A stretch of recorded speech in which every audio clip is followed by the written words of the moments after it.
Unajua, mimi nilikuwa najiuliza kwa nini Simba inaitwa Simba, halafu kwa nini Yanga na majina mawili ina Young Africans na Yanga. Nikagundua wazee wa zamani walikuwa hawajui Kiingereza walikuwa hawajui Kiingereza bwana. Ukiwaambia Young, zamani Kiingereza kwa wafundisha Yangi ili wakalili Yangi wakawa wanatamka Yanga ndio maana Yanga ikaitwa Yanga, lakini Yanga inaitwa Young Africans. Young ilitokana na wahenga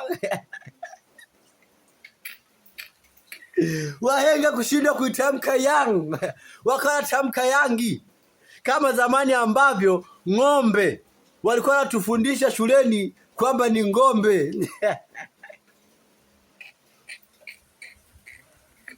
Leo kazi ipo.